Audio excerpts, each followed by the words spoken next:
Hi ಎಲ್ರಿಗೂ ನಮಸ್ಕಾರ, welcome back to my YouTube channel. So ಇವತ್ತು ನಾನು ಡೈಲಿ ವ್ಲಾಗ್ ಮಾಡ್ತಾ ಇದ್ದೀನಿ. ಇವತ್ತಿನ ವ್ಲಾಗ್ ಸ್ಪೆಷಲ್ ಏನು ಅಂದರೆ, ನಾವೊಂದು ಮೂವಿ ಪ್ರಮೋಷನ್ಗೆ ಹೋಗ್ತಾ ಇದ್ದೀವಿ. ಸೊ ಯಾವ ಮೂವಿ ಅಂತ ಹೇಳಿದರೆ ಕಡಲ ತೀರದ ಭಾರ್ಗವ ಅಂತ ಹೇಳಿ. ಸೊ ಎಷ್ಟೊಂದು ಜನ ಕೇಳಿರ್ತೀರಾ ಈ ಒಂದು ಮೂವಿಯ ಒಂದು ಹೆಸರು. ಸೊ ಅದರ ಒಂದು ಪ್ರಮೋಷನ್ಗೆ ನಾವಿವತ್ತು ಹೋಗ್ತಾ ಇದ್ದೀವಿ. ಆ್ಯಂಡ್ ಎಲ್ಲಿಗೆ ಹೋಗ್ತಾ ಇದ್ದೀನಿ ಅಂತ ಹೇಳ್ತೀನಿ. ಸೊ ನಾಗರಬಾವಿಯಲ್ಲಿರುವಂಥ ಸ್ಟೋರೀಸ್ ಅನ್ನೋ ಒಂದು ಕೆಫೆಗೆ ನಾವು ಹೋಗ್ತಾ ಇದ್ದೀವಿ. ಸೊ ನಾನು ಮತ್ತು ಫ್ಯಾಮಿಲಿ ಎಲ್ಲ ಹೋಗ್ತಾ ಇದ್ದೀವಿ, ಬಿಕಾಸ್ ನಾನು ಒಬ್ಬಳೇ ಹೋಗೋಕ್ಕಾಗೋದಿಲ್ವಲ್ಲ. ಸೊ ಅದಕ್ಕೋಸ್ಕರ ಹಾಗೆ ನಾವೆಲ್ಲ ಏನೇನೆಲ್ಲ ಮಾಡ್ತೀವಿ, ಸೊ ಆ್ಯಂಡ್ ಹೆಂಗಿರುತ್ತೆ ಇವತ್ತಿನ ಡೇ ಅಂತ ಹೇಳ್ಬಿಟ್ಟು ನೀವು ಈ ಒಂದು ವಿಡಿಯೋದಲ್ಲಿ ನೋಡಬಹುದು. ಈಗ ನಾವು ರಾಜ್ಕುಮಾರ್ ಸ್ಟ್ಯಾಚ್ಯೂ ಹತ್ರ ಬಂದಿದ್ದೀವಿ.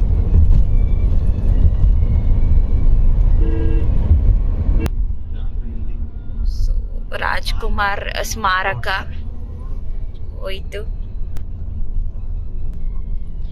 ಅಂಡ್ ಇವತ್ತು ಕೂಡ ತುಂಬ ಜನ ಇದ್ದಾರೆ. ಭಾನುವಾರದ ಅದೊಂದು ಪುಣ್ಯ ಸ್ಥಳನೇ ಆಗೋಗಿದೆ.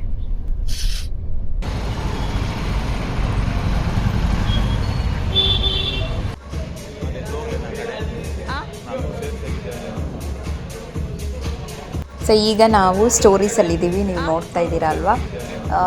ಸೊ ಕಡಲ ತೀರದ ಭಾರ್ಗವ ಮೂವಿಯ ಪ್ರಮೋಷನ್ಗೆ ನಾವು ಬಂದಿರೋದು. ಸೊ ಇಲ್ಲೆಲ್ಲ ನೋಡಿದ್ದೀರಾ ಅಲ್ವಾ, ನೀವು ಇವ್ರನ್ನ ನೋಡೇ ಇರ್ತೀರಾ. ಹೀರೋನ ಭರತ್ ಅಂತ ಹೇಳಿ ಅವ್ರ ಹೆಸರು. ತುಂಬ ಎಂಜಾಯ್ ಮಾಡ್ತಾ ಇದ್ದಾರೆ ಎಲ್ಲರೂ.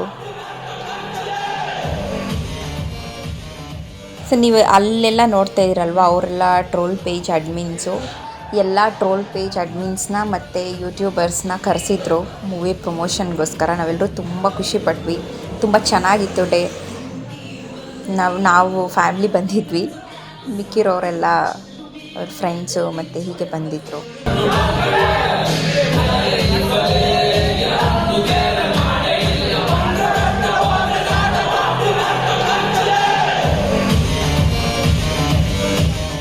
ಈ ಒಂದು ಮೂವಿಯ ಮೇಯ್ನ್ ರೋಲ್ಸ್ ಯಾರ್ಯಾರು ಮಾಡಿದ್ದಾರೆ ಅಂತ ಹೇಳಿದರೆ, ವರುಣ್ ಅಂತ ಹೇಳಿ. ಸೊ ಅವರು ಒಂದು ವಿಭಿನ್ನವಾಗಿರುವಂಥ ಒಂದು ಪಾತ್ರವನ್ನು ಮಾಡಿದ್ದಾರೆ ಈ ಒಂದು ಮೂವಿಲಿ. ಹಾಗೆ ಹೀರೋ ಬಂದು ಭರತ್ ಅಂತ ಹೇಳಿ. ಹಾಗೆ ಹೀರೋಯಿನ್ನು ಶ್ರುತಿ ಪ್ರಕಾಶ್ ಅವ್ರು ಮಾಡಿರೋವಂಥದ್ದು. ತುಂಬ ಯುನೀಕ್ ಆಗಿರುವಂಥ ಮೂವಿ ಇದು.